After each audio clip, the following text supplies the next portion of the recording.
All right, so welcome you all for the ROS-I DevMate Europe edition. So today we have Denis Stogl from Stogl Robotics, who has been working, I'm not sure for how long, but on ROS2 control.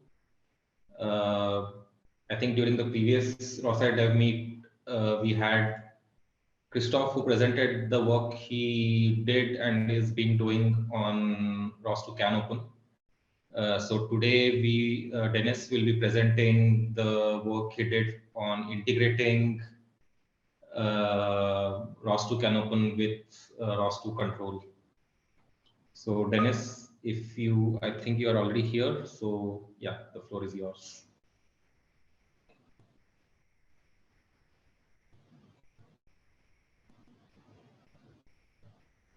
So, hi, can you hear me?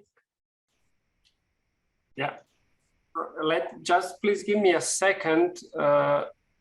My camera doesn't want to connect correctly. Just give me half a minute to test. Yeah, sure. One time works out. Usually it works, but it's always when it has to work, it doesn't work. Okay. Oh, okay. Hi. I hope you can see me. Also, it could be since I'm on the virtual machine, since Zoom is not working on my native computer. There is a memory leak. It could be that my picture freezes, then tell me, and then I will unfreeze it again. So let me share my screen.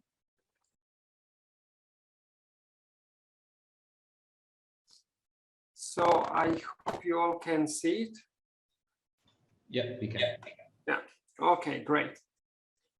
So, yeah, welcome to my presentation on ROS2 control and integration with ROS2 CanOpen. ROS2 CanOpen is ROS industrial project that Christoph and Harsh are working on.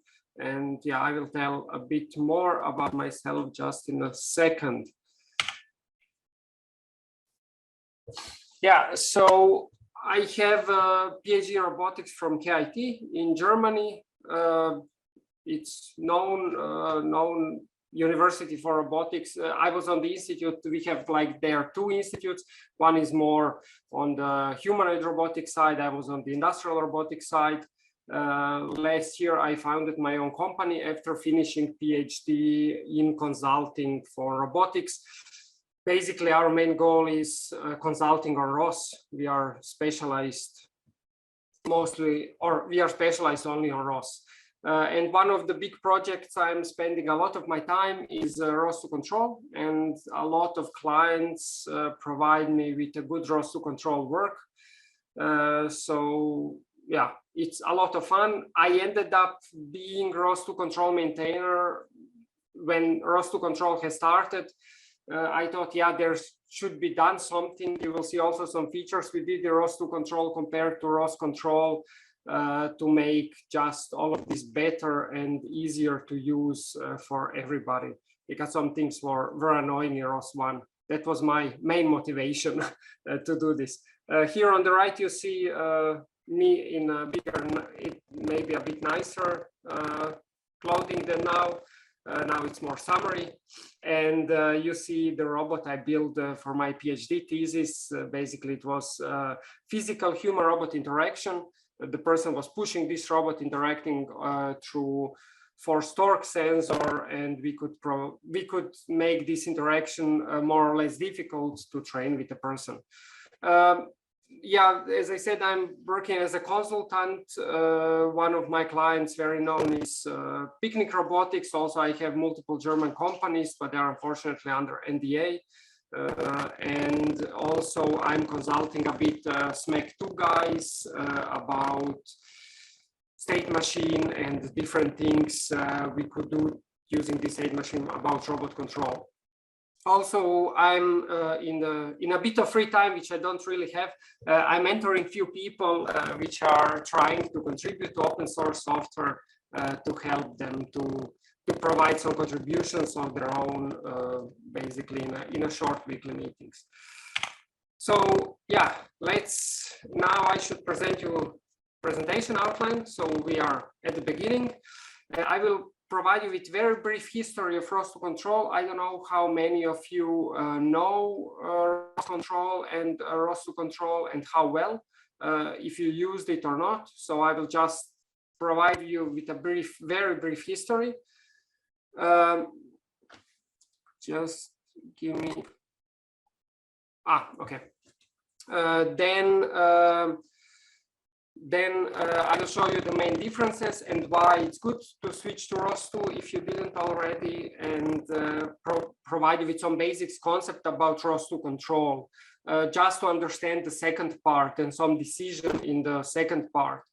Then we will have a very brief introduction to ROS2 can open. Probably Christoph can tell more about that, but I will try to also introduce it, how well I understood it. Then I will show you the goals we have in mind, why we are integrating ROS2 can open ROS control, and what is current state of work. Few thoughts about managing hardware lifecycle, which is more or less finalized discussion, but it was very active discussion recently, and what are the next steps. And then I will provide you also with a few links and show who are persons behind the project. So, okay, I think I have to refresh my thing here. So we were here. Okay. So, brief history of ROS2 control. For those of you who don't know, back then in 2009, PR controller manager was existing. I don't know if some of you maybe know those happy times, some of you not. And then from it, this was basically controller layer for PR2 robot.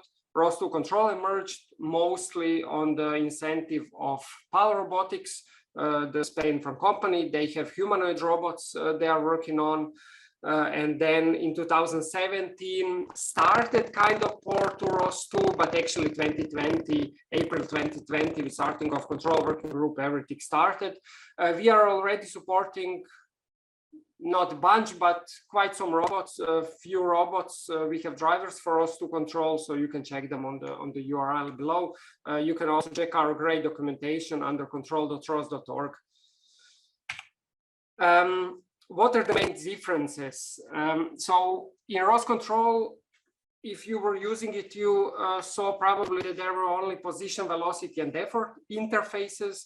In ROS2 control, we don't have any more limitation on interface types.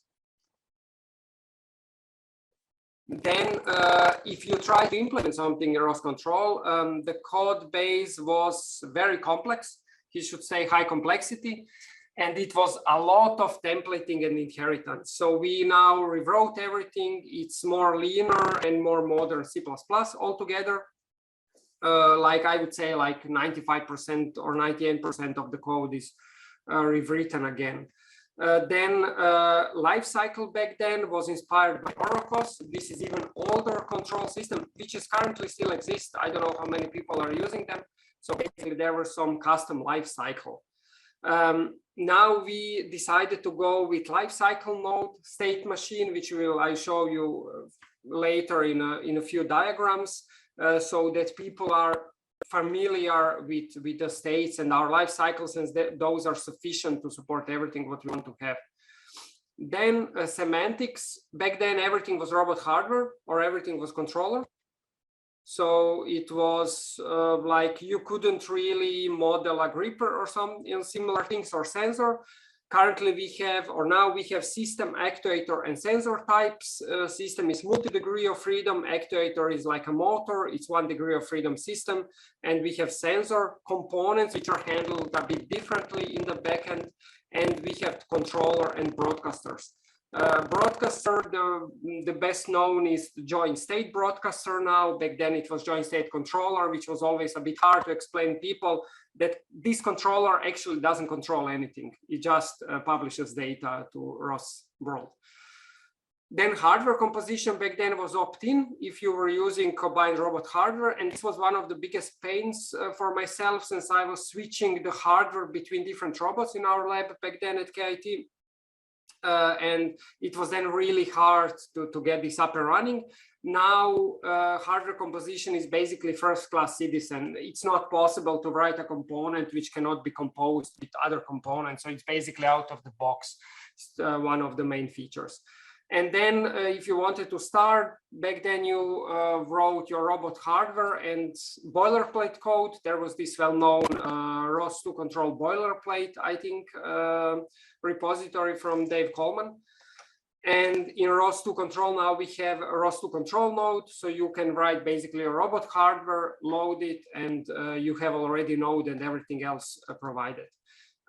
Additional things which back then weren't existing is now hardware lifecycle. The main purpose of the hardware lifecycle is to support tool changing, which I have been done in a project. It's not perfect yet, but it's much easier than it was in ROS-1.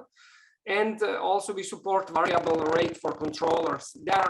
Actually, they are synchronized behind, but you can get pretty exact arbitrary controller rates for different controllers. More on all these topics you can find in the resources of our documentation. Resources page. There are also linked to videos from ROS-Cons and all the presentation we have.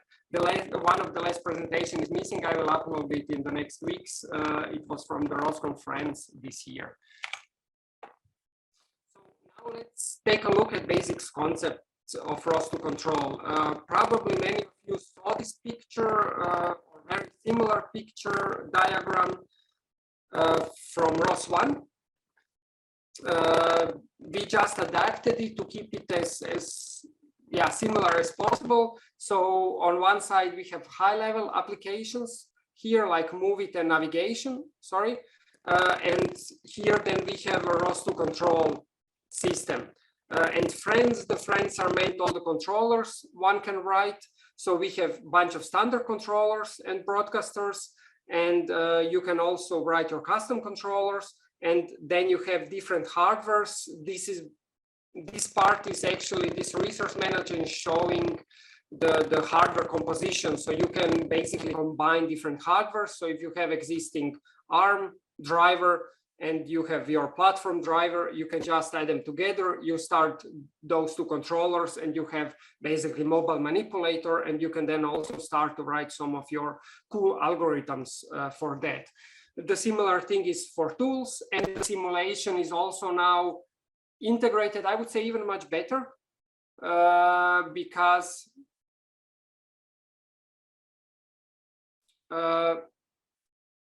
can you hear me well? Harsh, I see just now that you wrote that there are some disturbances. Can you hear me good, or it's bad? Yeah, we can hear you, just that there is some noise, let's say, which we hear once in a while. But I can hear you. I know what it was. Okay. There is always problem with Zoom because I'm not sure which mic is used actually here. I'm usually using my microphone from the camera. Let me just check shortly this in the Zoom, which I cannot find controls. Okay, but if you can hear me, that's fine. If you can understand me. Yeah, we can continue. Yeah. Okay, maybe now it will be even better. Probably my mic from the laptop is used. Okay, so yeah, I think now the simulation is even better integrated, and you will see now why. Because now we introduced ROS-2 to enable this dynamic hardware composition. We introduced URDF part. We extended URDF with ROS-2 control part, where one can describe their plugin that has to be loaded on the start. And the simulation, for example, Gazebo and Ignition, or Gazebo Classic and Gazebo simulators, will both parse this URDF and create all the interfaces you have defined here. So it's also much easier to get simulation as soon as you have your URDF. So for the simulation, you don't even have to do anything else. So yeah, we have then always bunch of those ROS2 control tags in the URDF file for your robot. This will be also important later, so it's important to remember this. Now let's see how the typical setup or ROS setup on the nodes level looks like with ROS2 control. So we have here some robots and sensors on our left side. In this case, since we are talking about ROS2 CAN open, they are connected through CAN. These classes I will explain you later. They are using different CAN open abstractions and provides then interfaces for the controllers of ROS2 control. So standard controllers, and there is also one custom controller, especially for ROS CAN open. And then basically what you get direct connection to Movie2, Nav2, or some other high-level applications. Here is, for example, a very common use case where people are with joystick controlling their robot. Yeah, so now let me just briefly introduce ROS2 CAN open. I hope you managed to get something about ROS2 control. Probably, hopefully you heard already some of those things. So the ROS2 CAN open is basically port, or better to say, complete re-implementation of or for ROS2 CAN open library, which was used and also I think developed at the beginning at Fraunhofer IPA, I believe from the Carobot team to manage the Carobot base platform. And at one point it was made generic by Matthias Lüdke. I hope I got the name right. And yeah, it was a great library. I was using it also a lot during my PhD times. On the other hand, ROS2 CAN open tries to abstract CAN open protocol for hardware agnostic use in ROS. I think that's clear for everybody. And compared to ROS CAN open, it provides linear code base. There is much less templating because ROS CAN open, it was hardcore. If you wanted to change something, it was a lot of fun. If you like templates in C++. And now ROS2 CAN open uses Lely CAN open library, which is standard open source library. Here is a link. If you Google for it, there are standard Ubuntu packages for it and everything else. So it's also easy to install. Then it's more focused. Krista, please correct me if I'm wrong, but there is more focus on integrating this properly into ROS2 with different concepts, like, for example, components and lifecycle nodes. So why we want to integrate ROS2 CAN open and ROS2 control? Basically, CAN open is commonly used interface in automation. So on one side, for ROS2 control, it will provide access to much more hardware. Then it enables access. And then on the other hand, we will provide simple integration of CAN open components into existing control systems. For example, someone buys a gripper which has CAN open interface, it can simply connect it to, or conveyor or whatever, it can simply connect it to existing ROS2 control system, and one can control everything together in a synchronized manner. Other advantage for ROS2 CAN open users is more, they will be able to use standard controllers from ROS2 control. Best known is the joint trajectory controller, which is doing trajectory interpolation, or use hardware management functionalities from ROS2 control. And also the even additional advantage for many users is they get out of the box integration with Movie2 and Navigation2, and that's actually what most of the companies and roboticists want to do. They want to implement some high-level implementation, high-level functionalities, and not take care about low-level stuff, drivers and control stack, for example. So now let's see what's the main integration level for CAN open or ROS2 CAN open in ROS2 control. ROS2 CAN open, the main level is system interface of ROS2 control. This is one type, like multiple degree of freedom. It's the most generic type of hardware semantically in ROS2 control. it loads the robot description URDF and gets all the data from it about CAN specific data, DCF file, and similar things, creates master node for it, and also loads all the driver nodes you have in the system, you are using in the system, and each of them, these nodes, is communicating on different devices on a bus. Important to say is that one system interface is basically representing one bus of CAN open. So this would be basically one socket port if you are using, which is common currently to use sockets for CAN interface. Then you will have one system interface per socket. Now let's see the relevant software components, what we have been working on. One is CAN open CAN open ROS2 control package. There is CAN open system, which is generic hardware interface for CAN open. You can check it on pull request 33.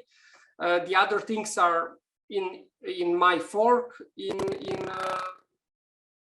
pull requests, but we will open them as soon as we clean some other things.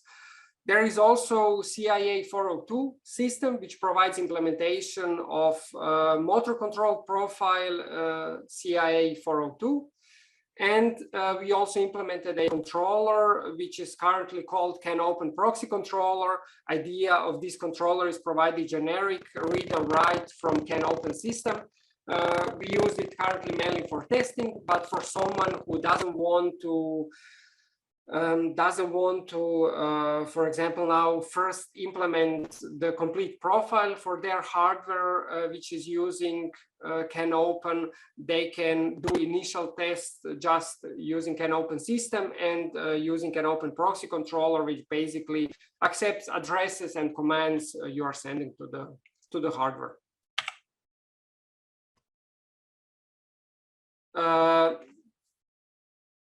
Then the other thing, so this diagram basically shows you the idea of what should be achievable with all of this.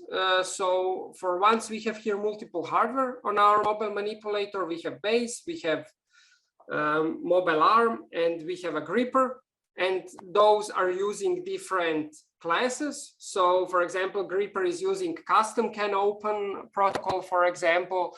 So you would then use proxy controller and the generic system interface, but for the base and for the ARM, probably you would use CIA 402 system interface, which then enables you to connect to standard controllers from ROS2 control and also high-level applications. And the important to see is these small symbols on the hardware, which basically depict which interfaces we are planning to support here. And one more time, this figure from before. Now it's probably more clear to you what is meant by that. So we have two different types of classes. For example, for your sensor, you can even write your own extension of CAN open system interface, and also then probably custom controller, or you can, for example, use force torque sensor broadcaster. If this is force torque sensor with CAN open system, you just have to enable the standard interfaces from ROS2 for it, and you can then get everything displayed and nicely shown in ROS. And now a bit of a discussion topic. So what you can see here is the state machine from Lifecycle node, and also which we are using in ROS2 control as the basis.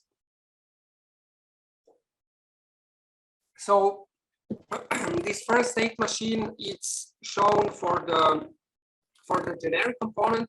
I have also bigger two pictures on the next two slides, just to show you what states we have. The main states are unconfigured, inactive, active, and finalized. From finalized, there is error. You cannot go out. You have to basically reload your component. But for us, are important unconfigured state, inactive state, and active state. Now let's see what is happening in each state. In unconfigured state, ROS2 control will create all the internal interfaces, which are shared memory interfaces between, those interfaces can be used by controllers. And then when you configure your hardware, then we will initialize all can open nodes and device manager, basically in behind what we are using in the core. Then there is, there you will end up in inactive nodes. Most of the things are available. Since this is a generic interface, probably the all interfaces will be available to communicate with. Then you can also even further activate your component. This no functionality means that the base class doesn't provide any functionality in it. Nevertheless, you can still inherit this method and override this method actually and provide any functionality you need if you need, for example, for your special sensor, some special activation sequence. The similar is on the activate and on cleanup. You can clean everything from your set up new parameters and configure it again, for example, with new parameters. On this lower part, those are here you can see on the left methods which are called in inactive and active state. What is happening in which method because of specific this how device manager is communicating with the hardware over canvas. We put everything now in the right method, like reset commands, start and write command. Basically, we don't have read anywhere because device manager, we don't need to explicitly read. Device manager takes callback to read stuff from the bus, from the devices. And of course, prepare and perform switches we don't have because it's generic method, and this is always hardware specific. Now, thanks for this figure. Thanks, Christoph, for this figure. I also started to polishing one of my side, the similar from the last slide. This is figure specifically for CIA 402 devices, which are a bit different because they are motors, but on the other hand, they are nicely defined how they should behave.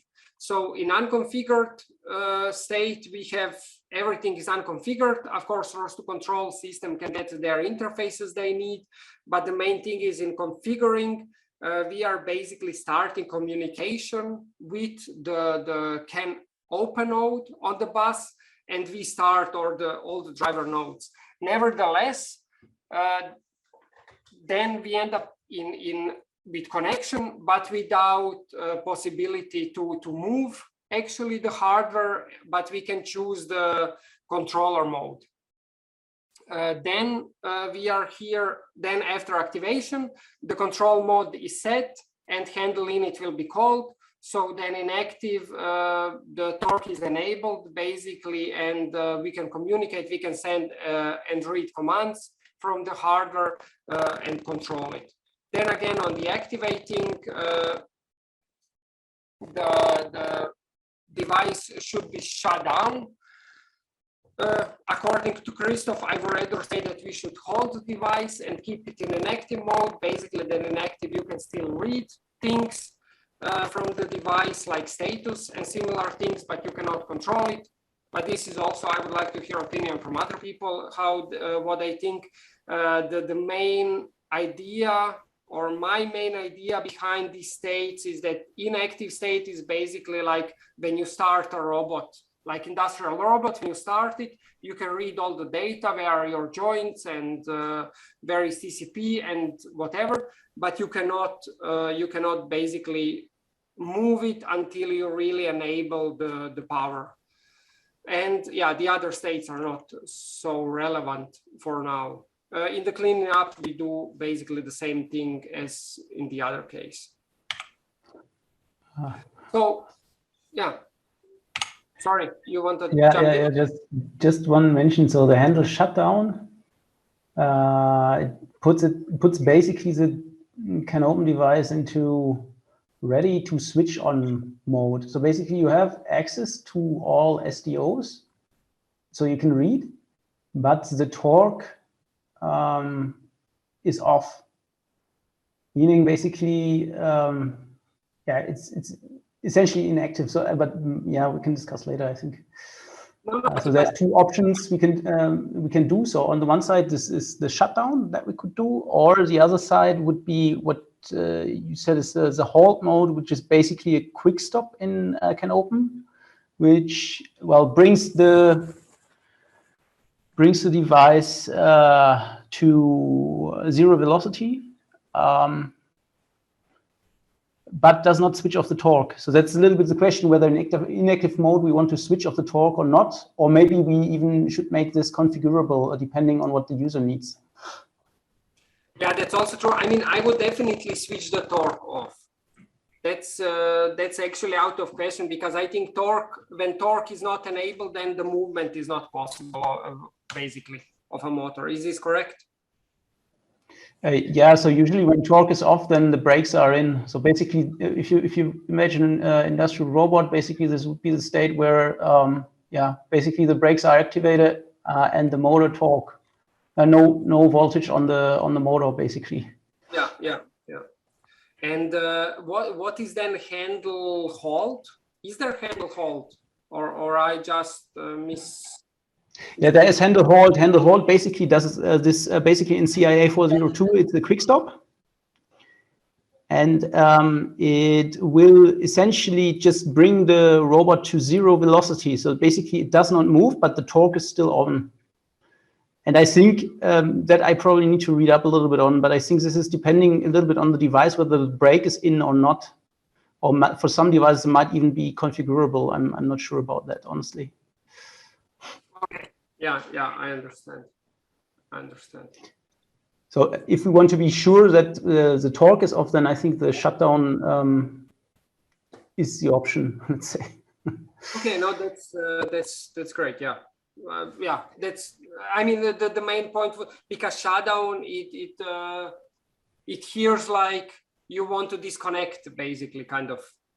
It doesn't disconnect. It does only do the shutdown on the CIA 402 level. Maybe that we can rename that function in the. No, we don't have to rename. I would actually tend that we keep the same wording as CIA 402 has. Otherwise, it will be just confusing in the long term. Well, this is the naming from the previous. Basically, we took the code from ROS-2 from ROS CanOpen, and that's basically the function name that should be called. Anyways, but we can probably discuss in detail a little bit more. But I think basically the idea here is. This should be something that we decide. One other thing is essentially if we do basically the shutdown here, then we still have this handle halt thingy. And for me, the question is basically handle halt would usually be used if, for example, I mean, it would be a non-safe stop function for. So I think it would be like stop 2 in industrial robotics. So basically, you have a controlled stop. I think need to check the definitions honestly. Okay. Yeah. We should simply check the definitions. And as of wording, do you have, because we were searching for it, but we were not so lucky. Do you have some specification or official specification of CIA 402 just to see this wording, how they calling those things? Yeah, I can pass it. I can pass it over to you. Yeah, or you can just tell us, because I think it makes sense probably to keep the official wording because of maintainability and other people coming to the project, and they will not be. Yeah, so I'll try and match it. So basically, the thing is, the functions that we have in the existing code, they do not 100% match the transitions that you have in the CIA 402 state machine, but they kind of cluster multiple transitions. So it's not there's not 100% match. So basically, I would probably prepare some diagram that shows what is actually done in each of the functions in terms of state machine of CIA 402. Yeah. All right. Okay, I understand. Cool. So, let's then just to finish up the presentation. So what's up next on our side? We are finalizing documentation because now we know how everything works out. Then we will set up a full robot configuration, by basically 6D robot. And I just got also green light from my old institute at KIT that we can test this on a real hardware. We have their Shunk LVA4P. So we can simply test this, and we will test this with joint trajectory controller, basically that it works like it worked in ROS-I. Like used to. That's the goal, and that's, I think, a good test to see that we did a good job, let's say.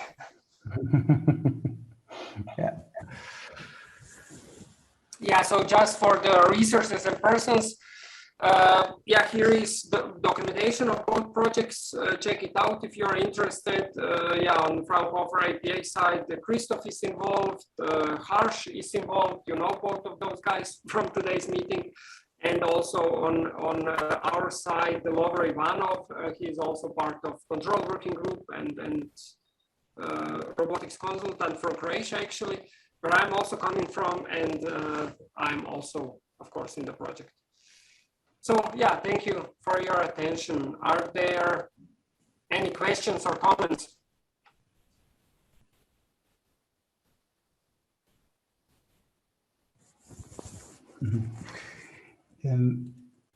I also wanted to mention, so we are currently also working with Bosch, who will probably test some or do some tests. So they have a 2-motor robot. So that would be mobile robot that we're currently doing or planning to do some tests on. So that's also some input maybe here. Yeah, that's cool. Yeah, we need to test this on different hardware. Actually, also cool thing would be that I maybe, but just maybe, I will also test this on my robot. You could see on the first slide. Let me just go up on the second slide. This one, because here these motor modules or drive modules are from Kerobot 4. Ah, okay. Yeah. It looks like the ones from Theo. The bus is not made. The bus is not perfect because it's handmade by me. All the bus cablings and stuff, but I mean, it was working. It was fine. Still, it's really cool to test. We might try to do it as well here, but I think at least until September or so, we'll not cope. I will just try, since when I'm creating setup, I will just try to create setup there to basically, the problem is I can initialize only this hardware, because here is really one of the biggest problem on these platforms. Is that you have to have all the driver nodes, so the wheels are oriented properly. And as far as I know, they are not existing for ROS-II. But I will also check with Mojin guys. Maybe they have something in ROS-II already. So that would be cool. Who knows? I don't think so, but who knows? Yeah, let's see. There was a question from Shahar, on which platform was this developed, tested? Currently we are doing software tests, like software in the loop tests to check the protocol is working properly when we are developing. And I will test this on Shunk robot, which is one of the actually seldom manipulators, I think, using ROS-II control, which was not commercially available. Seldom manipulators using CANopen. Usually manipulators have their own proprietary, some proprietary protocol to communicate with them. And maybe also this robot you see on the picture here, we are using they're called. It's company from Israel. The Elmo or Elmo drives, exactly. Yeah, they are using Elmo drives things we can open. So yeah. So basically, the current version that is available in alpha state, we tested this with it mostly with dynamic drives. However, not in chain mode yet. So basically, a single drive. Yeah. Yeah, I'm not sure. But in terms of software in the loop tests, we've also tested with multiple drives. So we're pretty positive that is possible to control multiple drives. Yeah, I don't think this will be an issue. Yeah, I will just try to at least communicate with these Elmo drives at first, and I have no idea which kind of controllers Schunk is using in their ARM, or this is now Pilt's ARM, but it's not developed anymore. So who knows what they are using there? I mean, I don't know which hardware. And Okibo, is this a manufacturer or?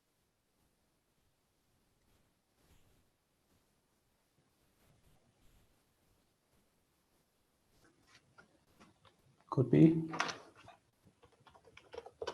Okay, you said Israel. Okay, no, it was yeah, Elmos, because I thought Elmo is also Israeli company. At least what I remember from googling it before. A lot.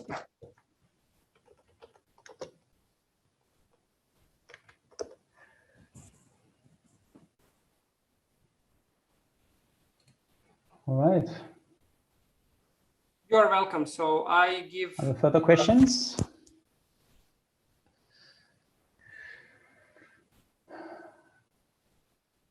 Anyways, yeah. As soon as we have ROS-2 control alpha ready, it's going to be on the repository, and we're also looking forward to people who want to help us test it on their or with their devices. And yeah, let's keep up the great work, Dennis. Yeah, thanks. It was a lot of fun. If there's no further questions or points to make, suppose we can keep it as is.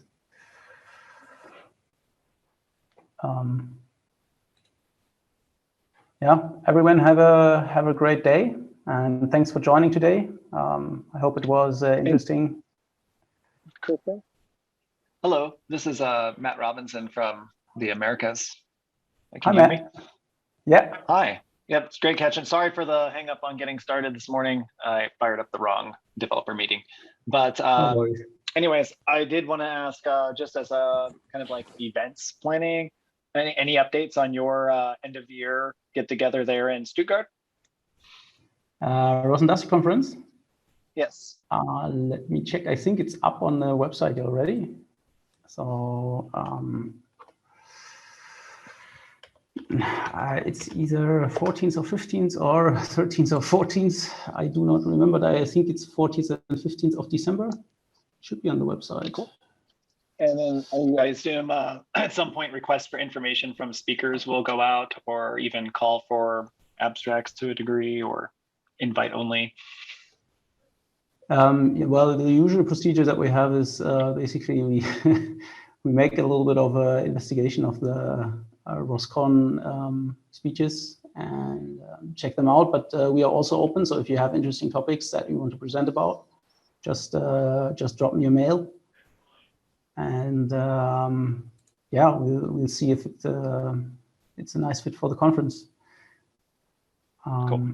Basically, I can already post the link to the conference here, or at least to what we have online right now, which is pretty basic. Yeah, anyways. Is this planned to be in person, at least for now? For now, it's planned to be in person. And honestly, this year I will do it in person. Last year it was a huge, hugely difficult with our restrictions to do it. Maybe Dennis, at some point we can, if there's the case that we need to go online again, maybe Dennis, we can discuss if you cannot help us out with this somehow.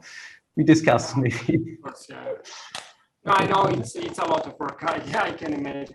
But it was not so No, bad. it's- Probably it was very stressful for you, but as attendee, it was a good. I mean, No, I mean, the problem is basically the tools that we are allowed to use here. So as Fraunhofer institution is pretty restrictive currently with all the tools. So we're stuck with some stuff. So there it could be interesting to either go with you, or I'll see if maybe Bosch can support with that or something. Yeah, but anyways, I hope that we can do it in person. I honestly want to do it in person again because it's just much more interactive and interesting. So let's see. We're looking forward to it as well. So keep us posted. Obviously, everyone's still trying to figure out how to get to Japan for ROS-Con. So if we can make that happen, that'll be a good time. Yeah. Let's see how that works out. All right.